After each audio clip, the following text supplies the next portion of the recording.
What it do? Yo man, listen. Today, I want to talk about the most recent patch that just came out. I think it's a very good patch, and Snowprint did an amazing job. I'm making this video to give credit where it's due and go over some of the patch notes that really excite me. I really think Snowprint cooked with this patch. There aren't any massive game changes or changes that turn the game upside down, but rather there are a lot of quality of life changes that truly improve the game. Let's get right into the video. First things first, Incursion and Machines of War. One of my biggest gripes about Machines of War was how punishing it was to lose a character. Because if you lost a character at the end and you got 2 stars, then you would have to redo everything and then complete it that way. However, if you made a mistake or you got unlucky with some RNG, perhaps you weren't paying attention, you will lose another character, which means losing of a token because you will assume the characters you're using are the best, right? So they changed it to incursion battles with 3 medals can now be rated when repeating a tier. This is a very good change. This makes Machines of War events much less punishing. I really appreciate this. There's another change where crashing during an incursion battle no longer kills all deployed units. This was horrible. It happened to me once. I lost 3 Diamond 3 characters. I was very upset about it. I'm very glad that Snowprint is changing this, fixing this problem. So I think these changes are very good. I'm excited to see what the next Machine of War is, what the next event is going to be like. Raids, Aeldari Defenders, this is for Avatar of Cain. A Plasma Grenade can no longer crit or engage bonus from attack bonuses and modifiers. This is an amazing change. So Aeldari Defenders are the little guys that spawn at the bottom of the map that throw little nuclear bombs at your characters and one-shot everything. The assumption is that the ability to crit is now gone and they do less damage because they don't get bonus from attacking. This is going to make it so the fight is much less punishing. Because previously, the way it used to work is you had to dodge all the flames that Avatar Cain was throwing, and then your characters just would get stat checked by the Aeldari Defenders because they will throw 3 to 4 grenades at your characters, and if you didn't have them at Diamond 3, your characters would most likely die. So I think this is much less punishing. I do plan on making a guide or play-by-play or thought process video about the Avatar of Cain, now that this has changed. I do truly think for people with lower level characters, this will be a very noticeable change. Now, next is Mortarion. Mortarion armor reduction from side boss has been reduced to 90% to 70%, beginning season 13, and then Mortarion's Plague Wind now deals double damage to summons. These are changes made so that Egg Sorrow is no longer as good into Mortarion.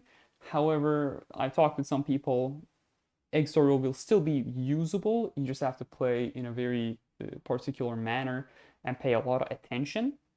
Because now you do less damage, of course, 20% might seem like very little, however, it's quite big, especially because how much damage Egg Sorrow's passive does. And Plague Wind dealing double damage can lead to situations where you lose a lot of Skitarii. So this is, I think, one of the best middle grounds that they could have come up with, where this promotes the Neurotrope comp being used on Mortarion without absolutely gutting Extor Row.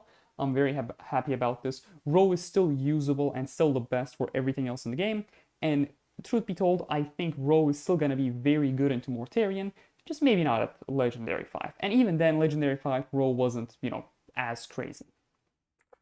General quality of life changes, these are my favorites.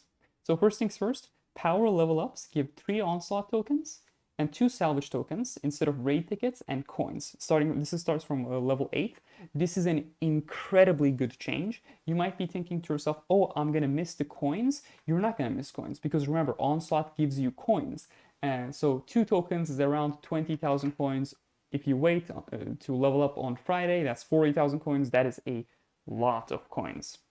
Raid tickets, these don't matter. Let's be honest, we're all adults here, we can talk about them. Raid tokens are an obsolete resource. We all have mountains upon mountains of raid tickets. Instead of, a resource that nobody cares about because they all have infinite, essentially. you get 3 onslaught tokens, which are going to give you shards for a character 3 times, or 3 different shards, of course. They're going to give you orbs, they're going to give you badges. So this is a very helpful change. You can use those resources to level up more, right? And, you know, the requisitions haven't been removed. So this is just a straight improvement. As for gold, more than double the coin rewards for mission level crates. Let's be honest, mission level crates, they don't give a lot of gold, so doubling them is nice. Gold can become a bottleneck as you level character passives and actives up to 50, because I think it takes 250,000 gold. It takes 100,000 gold just to apply 50 legendary books to a character. So the more gold we get, the better it is. I really appreciate this.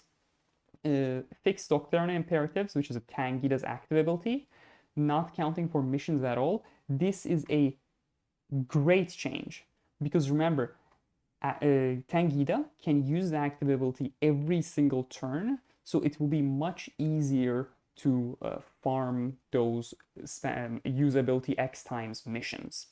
I'm almost level 54, so I'll see the change. I'm very excited to get 3 onslaught tokens just out of nowhere.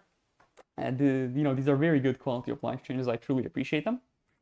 There is one big L in the sea of W's, and you know, it wouldn't be honest of me if I didn't cover this. They have changed the tokens. Now they have distinct visuals, and I do think these visuals look very good. However, if you look at the right side of your screen, you will see that something is missing, and that is the timers. There are no timers, and I think this is a very frustrating thing, because you used to be able to see all of the timers for the tokens from the battle menu, which is a main menu, right? You can still see the timers if you click the tabs. However, this means, so previously I will, you know, look at the menu and say, okay, onslaught, I have an hour, guild raids, I have this much time, salvage, I have this much time. But right now, if I want to check how many badge tokens I have to click onslaught, okay, I have this much, click out, click guild raids, click out, click salvage run. It's very frustrating, and I genuinely hope Snowprint reverts this change. Not the badges, I do think the badges look really cool, but I do think it will be nice if they reverted us not being able to see our timers. It will be nice if we could see them. But, you know, let's be honest, I think Snowprint really cooked. I think this was a really good patch.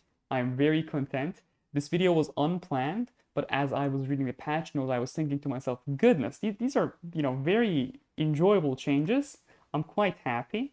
I didn't mention the 2 characters that got revealed, the new Machine of War. I think other people have made videos about them. But this patch, I wanted to talk about the patch notes and not the new release characters, because I do think the quality of life changes, they do go underappreciated, and I just wanted to cover them. Bloody Rose Discord server, I have my own channel now, which is pretty awesome. There's a link in the description, you know, join, say Draupnir gang when you join. It'll be fun, we'll talk. Thank you very much for watching my video. Special thanks to Diesel Fox, Papa John, Lita Lama, Sarp, Heartswept, Askeleon, Yeris, Bruce MC Sloop, and Proson for entering my refer friend code.